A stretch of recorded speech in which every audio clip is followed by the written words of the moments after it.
श्रावण महिन्यात महादेवाच्या शिवलिंगावर लवंग अर्पण केल्याने मनोकामना पूर्ण होतात, घरातील अडचणी दूर होतात अशी अनेकांची श्रद्धा आहे. पण तुम्हाला माहीत आहे का, लवंग अर्पण करण्याची पद्धत चुकीची असेल तर तुमच्या पूजेचा अर्थच बदलू शकतो. शिवलिंगावर लवंग ठेवण्यापूर्वी या गोष्टी नक्की जाणून घ्या. श्रावण महिना म्हणजे भगवान शिवांच्या भक्तीसाठी अत्यंत पवित्र मानला जाणारा काळ. या महिन्यात देशभरातील शिवभक्त उपवास, अभिषेक, महामृत्युंजय मंत्राचा जप, बेलपत्र अर्पण आणि शिवपूजा करतात. अनेक कुटुंबांमध्ये आपल्या परंपरेनुसार विविध भागांमध्ये वस्तू भगवान शिवांना अर्पण केल्या जातात. त्यामध्ये लवंग अर्पण करण्याची पद्धतही काही ठिकाणी श्रद्धेने केली जाते. मात्र येथे एक महत्त्वाची गोष्ट समजून घेणे आवश्यक आहे. लवंग शिवलिंगावर ठेवली म्हणजे एखादा चमत्कार नक्कीच घडेल असा ठोस धार्मिक किंवा वैज्ञानिक पुरावा नाही. लवंग अर्पण करण्यामागे प्रामुख्याने लोकपरंपरा, श्रद्धा आणि पूजेचे प्रतिकात्मक अर्थ आढळतात. म्हणूनच आजच्या या व्हिडिओमध्ये आपण जाणून घेणार आहोत की श्रावणात शिवलिंगावर लवंग अर्पण करण्याची प्रथा का केली जाते, तिच्या मागे कोणती श्रद्धा आहे, लवंग कशी अर्पण करावी असे काही भक्त मानतात, कोणत्या चुका टाळाव्यात आणि सर्वात महत्त्वाचे म्हणजे शिवभक्तीमध्ये खरी भावना कोणती असावी. श्रावण महिना भगवान शिवांसाठी विशेष का मानला जातो? हिंदू धार्मिक परंपरेमध्ये श्रावण महिना भगवान शिवांच्या उपासनेसाठी विशेष महत्त्वाचा मानला जातो. या काळात शिवमंदिरामध्ये भक्तांची गर्दी वाढते. पहाटेपासून शिवलिंगावर जलाभिषेक केला जातो. काही भक्त दूध, दही, मध, तूप, साखर, बेलपत्र, फुले आणि इतर पूजा साहित्य आपल्या परंपरेनुसार अर्पण करतात. श्रावणातील प्रत्येक सोमवार विशेष मानणाऱ्या अनेक भक्त परंपरा आहेत. या दिवशी उपवास, शिवनामस्मरण आणि पूजा केली जाते. पण शिवपूजेचा सर्वात महत्त्वाचा भाग कोणता? तो म्हणजे मनातील श्रद्धा आणि भक्तिभाव. पूजेमध्ये किती वस्तू अर्पण केल्या यापेक्षा त्या वेळी मनामध्ये किती श्रद्धा आहे याला भक्ती परंपरेत अधिक महत्त्व दिले जाते. लवंग म्हणजे नेमके काय? लवंग हा स्वयंपाकात आणि पारंपरिक उपयोगांमध्ये वापरला जाणारा सुगंधी मसाला आहे. त्याचा सुगंध तीव्र असतो. धार्मिक पूजांमध्ये सुगंधी पदार्थांना विशेष स्थान असते. धूप, अगरबत्ती, चंदन आणि विविध सुगंधी द्रव्यांचा वापर वातावरण पवित्र आणि प्रसन्न करण्यासाठी केला जातो. काही लोकपरंपरांमध्ये लवंगही पूजेत वापरली जाते. मात्र लवंग अर्पण केल्याने विशिष्ट परिणाम हमखास होतो असे वैज्ञानिकदृष्ट्या सिद्ध झालेले नाही. म्हणून या विषयाकडे श्रद्धा आणि परंपरेच्या चौकटीत पाहणे योग्य आहे. शिवलिंगावर लवंग अर्पण करण्यामागची श्रद्धा काय आहे? काही भक्तांच्या श्रद्धेनुसार लवंग अर्पण करणे हे नकारात्मकता दूर करण्याचे आणि मनातील इच्छा भगवान शिवांच्या चरणी अर्पण करण्याचे प्रतीक मानले जाते. लवंगेला तीव्र सुगंध असल्यामुळे काही लोक तिचा संबंध शुद्धीकरणाच्या प्रतीकाशी जोडतात. परंतु हे लोकश्रद्धा आणि प्रादेशिक परंपरांवर आधारित अर्थ आहेत. प्रत्येक हिंदू परंपरेमध्ये लवंग शिवलिंगावर अर्पण करणे आवश्यक आहे असा सार्वत्रिक नियम नाही. म्हणूनच एखाद्या व्यक्तीने आपल्या घरातील किंवा गुरुपरंपरेतील पूजाविधीनुसार पूजा करणे योग्य ठरते. लवंग अर्पण करताना सर्वात महत्त्वाची गोष्ट कोणती? ती म्हणजे शिवलिंगाचा आदर. शिवलिंगावर कोणतीही वस्तू अर्पण करण्यापूर्वी आपल्या स्थानिक मंदिराची परंपरा जाणून घेणे चांगले. काही मंदिरातील भक्तांना थेट शिवलिंगावर वस्तू ठेवण्याची परवानगी नसते. अशा वेळी मंदिरातील पुजारी सांगतील त्या पद्धतीने पूजा करावी. घरच्या पूजेसाठी स्वच्छता आणि साधेपणा महत्त्वाचा आहे. लवंग अर्पण करण्याची असल्यास स्वच्छ हातांनी, श्रद्धेने आणि शांत मनाने ती अर्पण करावी.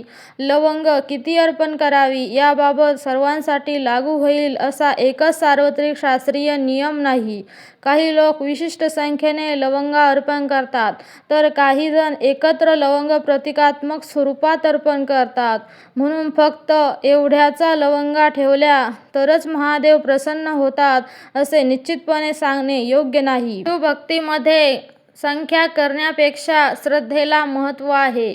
शिवलिंगावर लवंग ठेवण्यापूर्वी कोणती काळजी घ्यावी? पहिली गोष्ट म्हणजे लवंग स्वच्छ असावी. दुसरी गोष्ट म्हणजे पूजा करण्याची जागा स्वच्छ असावी. तिसरी गोष्ट म्हणजे मंदिरात थेट शिवलिंगावर काही ठेवण्याची परवानगी आहे का हे पाहावे.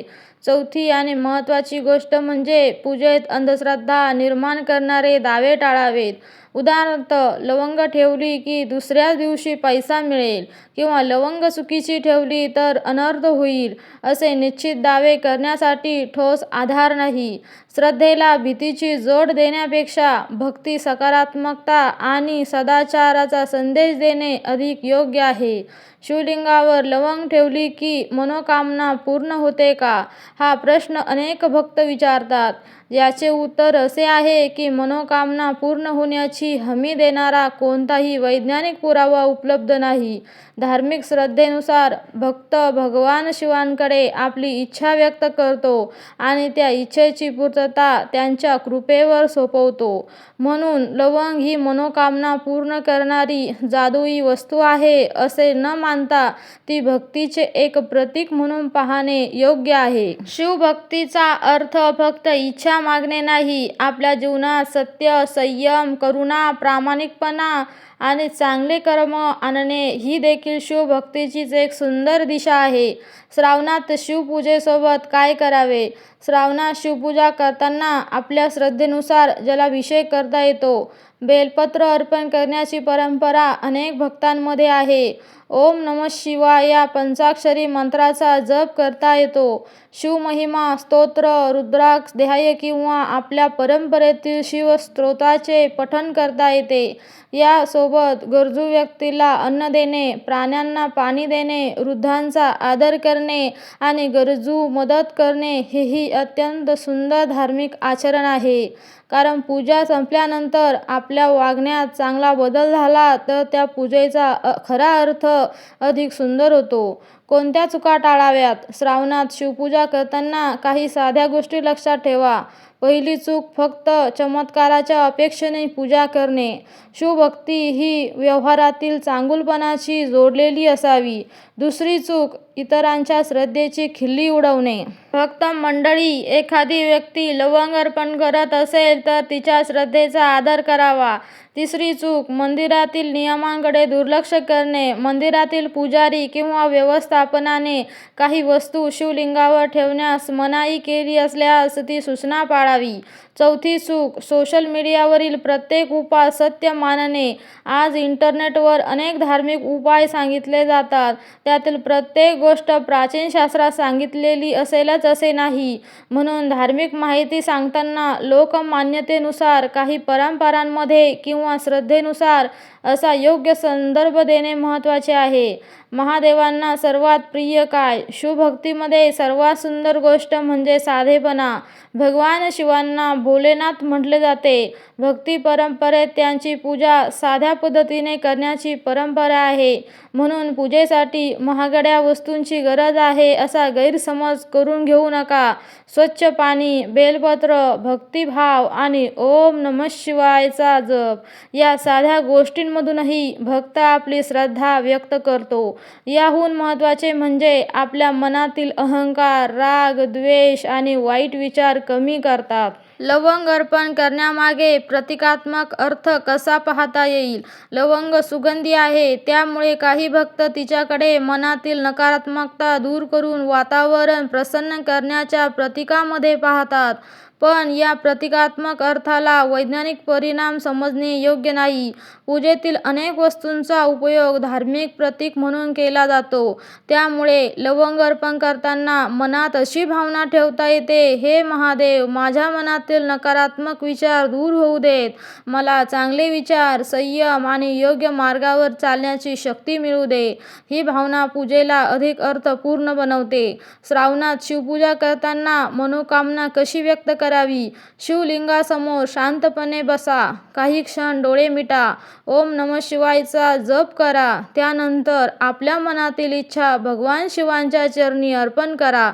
पण त्यासोबत अशी प्रार्थना करा, माझ्यासाठी जो योग्य आहे ते करण्याची बुद्धी आणि शक्ती मला द्या. कारण प्रत्येक इच्छा लगेच पूर्ण होईलच असे नाही. कधी कधी आपल्या आयुष्यातील अडचणी आपल्याला काही शिकवून जातात.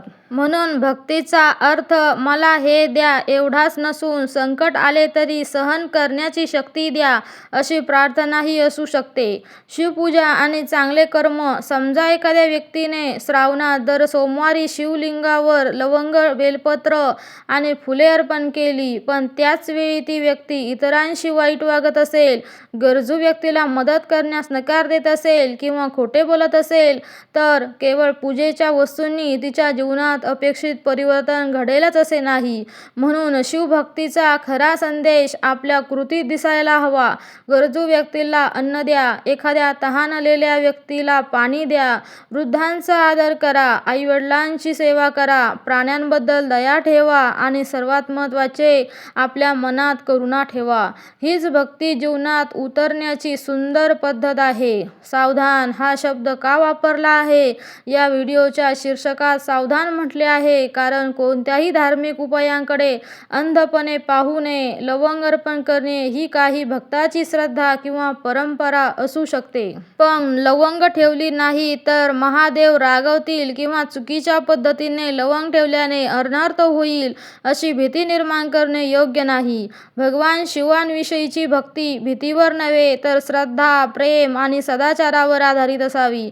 म्हणूनच हा विषय समजून घेताना भक्ती आणि विवेक दोन्ही आवश्यक आहे. या श्रावणात एक छोटा संकल्प करा. या श्रावणात शिवलिंगावर लवंग अर्पण करण्याची असेल तर श्रद्धेने करा, पण त्यासोबत एक चांगला संकल्पही करा. या श्रावणात मी कोणाला तरी मदत करेन, मी रागावर नियंत्रण ठेवण्याचा प्रयत्न करेन, मी खोटे बोलणे टाळेल, मी दररोज काही मिनिटे शिव नामस्मरण करेन, मी गरजू व्यक्तीला शक्य तितकी मदत करेन असा संकल्प केला तर शिवपूजा केवळ मंदिरात किंवा घरातील देवघरात न राहता आपल्या जीवनाचा भाग बनेल. शेवटचा संदेश. जर मित्रांनो, श्रावणात शिवलिंगावर लवंग अर्पण करण्याची प्रथा काही भक्तांपरांपरांमध्ये श्रद्धेने केली जाते. तिच्या मागे प्रतिकात्मक अर्थ आहेत. पण लवंग अर्पण केल्याने एखादा चमत्कार निश्चित होतो किंवा मनोकामना हमखास पूर्ण होते असे सांगण्यासाठी ठोस वैज्ञानिक पुरावे नाहीत. म्हणून श्रद्धा ठेवा, पण विवेकही ठेवा. मंदिरातील परंपरांचा आदर करा, पूजेत स्वच्छता ठेवा आणि सर्वात महत्त्वाचे म्हणजे भगवान शिवांच्या नावाने आपल्या जीवनात चांगुलपणा आणण्याचा प्रयत्न करा. कारण महादेवांच्या पूजेतील खरी शक्ती केवळ एका वस्तूमध्ये नसून भक्ताच्या श्रद्धेत, चांगल्या कर्मात आणि निर्मळ भावनेत आहे. श्रावणात ओम नमः शिवायचा जप करताना मनात एकच भावना ठेवा, हे भोलेनाथ, माझ्या जीवनात सत्य, शांतता, संयम आणि सद्बुद्धी नांदू दे. संकटामध्ये मला योग्य मार्ग दाखवा आणि इतरांच्या जीवनात प्रकाश आणण्याची शक्ती द्या. हर हर महादेव. ओम नमः शिवाय.